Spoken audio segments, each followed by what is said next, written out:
Modina tsy notenenina ny tena zava-misy marina tany Ambilobe Voemara ary natao fanahiniana tsy noresahana ny tena zava-marina. Ny tanora raha teo moa dia efa bady loatra ao anatin'ny fanatontolona sy ny fanjanahana ka tsy mino izay tena zava-misy marina ary tsy liana amin'ny tena zava-mandalo. Na de eo aza izay tsy fahafantarana sy ny tsy fahalalana izay dia tompona andraikitra amin'ny zava-drehetra ny olobe koa dia tsy maintsy mandray andraikitra na ino kidona na ino kiatra ary tsy maintsy manafatrafatra ihany koa. Ny marina indraindray dia tena mandratra ary tsy indraindray mihitsy fa ny marina dia tsy maintsy mandratra ary ny marina dia mavaivay toy ny sakay fa tsy misy mangidy toy ny sakay rehefa teny iarahana de lany ihany. Nohony zany na tiana na tsy tiana tsy maintsy namoaka réaction ire olona mahafantatra sy ire olona zokibe any amin'ny tanàna ny tena zava-misy marina sy ny zavatra mandalo. Ndeha ary isika hamakivaky fahamarinana ao anatin'ny ratra ary azadino ihany koa ny miaboneny chaîne.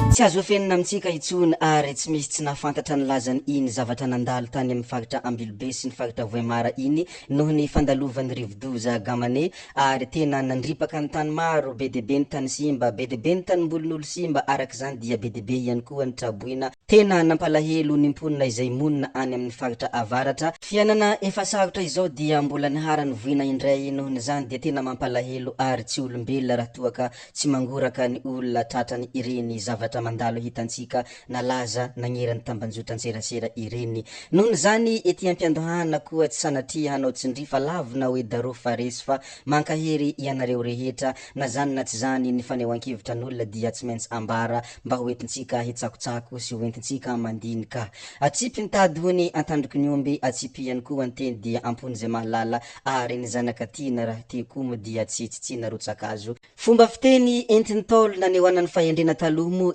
izany fomba fiteny rehetra izany ary atako angamba na de eo aza ny fandrosoana dia tsy nivadika adalana akory fa mbola mipetraka ho fahendrena. Rehefa nandalo ity rivodoza ity tany amin'iny faritra iny dia be debe ny antso an-telefona izay voarainay satria izahay dia mba manana ny tsiambaratelonay manokana ary mba manana ny fahefana zay anananay fa tsy hary ho teneninay ho amin'olona daholo ny fahefana rehetra izay anananay sy ny tsiambaratelon'ny fiainanay rehetra. Nohony zany dia tsy mahagaga raha toa ka nahazo antso izahay rehefa nitranga ity zavatra ity, rehefa dobo tanteraka iny tanàna amin'ny faritra avaratra iny koa dia samy niteny izy reo ary samy namoaka ny fanehoan-keviny ary misy ny angavy mafy mihitsy ny mba hamoahanay feo manoloanany io zavatra io fa saingy kosa nisafidiny tsy hiteny izahay. Rehefa tsy niteny moa izahay dia be debe ireo tanora sy ireo zoky olona ary ny zoky be namoaka ny hevitry ary tena mitovy amin'ny fomba fijery izay ny antson'olona izahay maro de maro. Matetika manko ny olona mivohy ny fahamarinana, ny olona milazalaza izany fahamarinana izany dia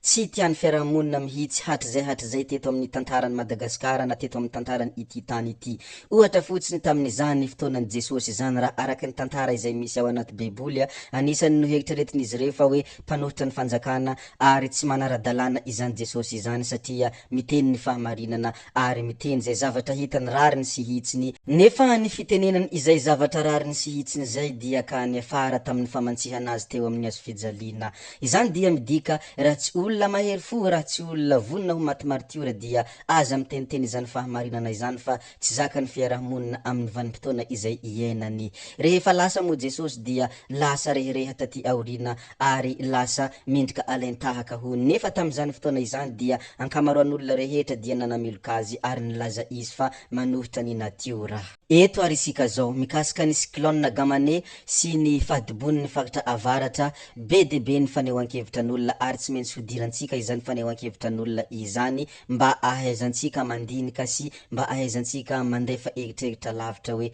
tena sao de mba marina tokoa ny fanehoan-kevitra ireto olona ireto. Isika dia tsy afaka milaza hoe adala ireto olona maneho hevitra ireto fa izy reto dia olona mba samy manana ny maha izy azy ary olona mba samy manana ny lazany ary olona mba manan-katahora, raha ohatra ka materiel no asianresaka satria eto ambony tany dia tsy maintsy miresaka io materiel io fona ny olona ankehitrino zay vo mankamamy ny hevitra avokany sy manome lanja ny teny zay lazainy. Namoaka ny heviny Ilika Hervé, namoaka ny heviny Bema Mifandrama ary namoaka ny heviny ire olona rehetra manodidina na olo ambany na olo ambony zany any anelankelan-trano any fa ny Bema Mifandrama dia nataony public mihitsy ny fanehoan-kevitra izay nataony. Ndeha ary hodirantsika ny fanehoan-kevitra izay nataony Fandrama. Na misy olona mahasahy milaza izy ho tompony io Ambiloboe Vemara io, na misy olona sahy milaza fa io tanànany dia izany Bema Mifandrama izany dia mba tsy mitsanga menatra ary mba sahy milaza fa avy any amin'iny toerana iny ary mirehareha fa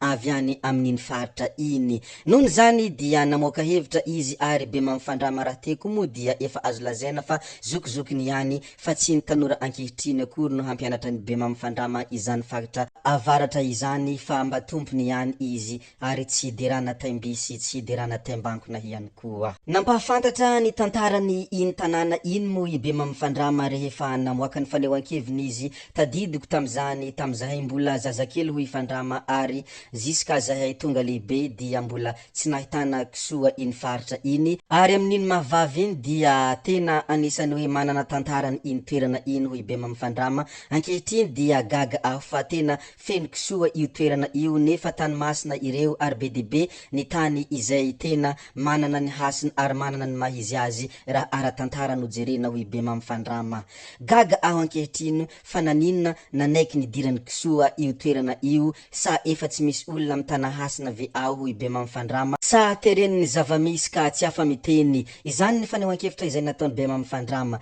ary rehefa vita iny fanehoan-kevitra izay nataony iny dia niangavy ireo mpivahiny izy marina fa isika rehetra dia samy malagasy ary marina fa isika rehetra dia samy tompony ity Madagasikara ity fa kanefa kosa mba miangavy re tompoko mba ajay ny fomban-tany ary mba ajay ihany koa ny hasina ny tany. Raha tena dinihina ny zava-misy hoy Bema Mifandrama dia ohatrany azo lazaina hoe ozona ity zavatra ity ary malahelo ny razana ka mitazam-potsiny isika rehetra. Ny razana rehefa malahelo dia tsy eo ny eo izy miasa ho Ifandrama fa miasa mangina izy ary tsy misy mahasakana ny heloka ny razana raha tsy isika no mifona na manadio io toerana io. Mety misy laza zao ianareo ho i Bema Mifandrama hoe loza voajanahary io ka tsy misy mahasaka anazy nefa tsarovo ny tantara dia tsy tokony adinona ary ny zava-nisy teto hatrizay dia tsy tokony ho tsonotsonoavina fa manankasina ny tany. Hilazako zavatra vitsivitsy kely ianareo mba hilazana fa hoe manankasina ny tany na de eo aza ireo scientifique izay milaza izy ho tompony fahasitranana sy